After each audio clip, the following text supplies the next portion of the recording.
पाकिस्तान की तीसरी सबसे बड़ी पार्टी पाकिस्तान पीपल्स पार्टी के चेयरमैन बिलावल भुट्टो जरदारी ने बुधवार को पाकिस्तान के विदेश मंत्री के रूप में शपथ ली। पाकिस्तान के सभी राजनीतिक हलकों और राजनीति पर नजर रखने वालों का मानना है कि बिलावल भुट्टो के मंत्रिमंडल में शामिल होने से प्रधानमंत्री शहबाज शरीफ की सरकार मजबूत होगी। हालांकि अब सभी की निगाहें उनकी विदेश नीति पर होंगी, खासकर भारत के साथ रिश्तों पर। कहा जा रहा है कि जब पाकिस्तान अंतर्राष्ट्रीय संबंधों के मामले में सबसे मुश्किल दौर में है, तब विदेश मंत्रालय की बागडोर उनके हाथ में सौंप दी गई है। ऐसे में जाने अनजाने उनकी तुलना भारत के विदेश मंत्री एस जयशंकर से की जा रही है, जो इस समय पूरी दुनिया में अपने प्रभावशाली बयानों के लिए धाक जमाए हुए हैं। साथ ही अंतर्राष्ट्रीय मीडिया के तीखे सवालों से जूझने में भी वो माहिर माने जाते हैं। इसकी एक बानगी हाल ही में देखने को मिली, जब अमेरिकी मीडिया ने उनसे रूस से तेल खरीदने के बारे में सवाल किया तो उन्होंने खरी खरी सुना दी थी। I noticed you refer to oil purchases. If you are looking at energy purchases from Russia, I would suggest that your attention should be focused on Europe, which probably we do buy some energy which is necessary for our energy security. But I suspect, looking at the figures, probably our total purchases for the month would be less than what Europe does in an afternoon. So you might want to think about it. हम भी इसी बात का विश्लेषण करने जा रहे हैं कि आखिर एस जयशंकर के सामने बिलावल भुट्टो कहां ठहरते हैं। नंबर 1, कूटनीति का तजुर्बा। 1977 बैच के भारतीय विदेश सेवा के पूर्व अधिकारी रहे भारतीय विदेश मंत्री के पास डिप्लोमेसी का लंबा अनुभव है। उन्हें अंतर्राष्ट्रीय राजनीति की गहरी समझ है। चीन, अमेरिका और रूस जैसे बड़े मुल्कों में वे भारत के राजदूत भी रहे हैं।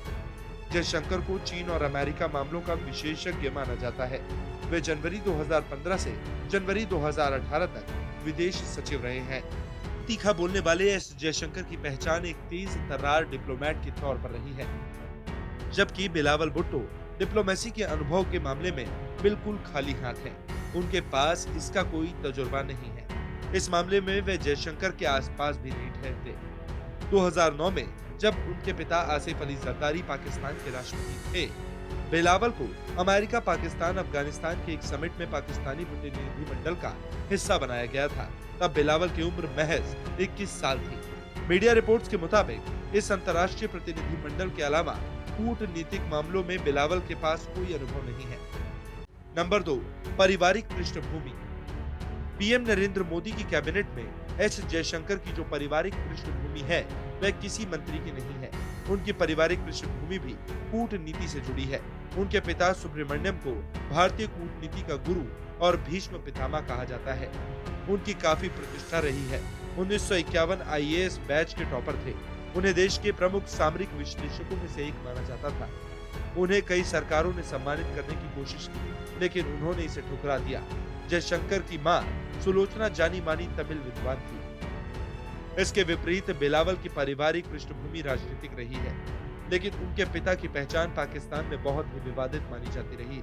जिस शहबाज शरीफ के मताहत बिलावल भुट्टो विदेश मंत्री बने हैं, वह भी जरदारी को भ्रष्ट नेता मानते रहे हैं। हालांकि उनके दादा जुल्फिकार अली भुट्टो पहले विदेश मंत्री बने थे और फिर प्रधानमंत्री पद पर पहुंचे थे। 27 दिसंबर 2007 में बिलावल भुट्टो की मां बेनजीर भुट्टो की हत्या के बाद 19 साल में पाकिस्तान पीपल्स पार्टी का उत्तराधिकारी उन्हें घोषित किया गया था। बुधवार को 33 साल की उम्र में विदेश मंत्री भी बन गए। नंबर 3, भाषाई ज्ञान। जयशंकर अंग्रेजी, रूसी, चीनी के साथ हिंदी और तमिल भी बोलते और समझते हैं, जो अंतर्राष्ट्रीय मामलों में उनकी समझ को और विकसित करती है। वहीं पाकिस्तान के पूर्व प्रधानमंत्री खान कई बार बिलावल की उर्दू तक का मजाक उड़ा चुके हैं। टाइम्स नाउ नवभारत डिजिटल की रिपोर्ट। खबरों के पीछे की खबर पहुंचाते हैं हम, आपकी आवाज को मुद्दा बनाते हैं हम। टाइम्स नाउ नवभारत को YouTube पर लाइव देखिए, सब्सक्राइब करिए और बेल आइकन जरूर दबाइए।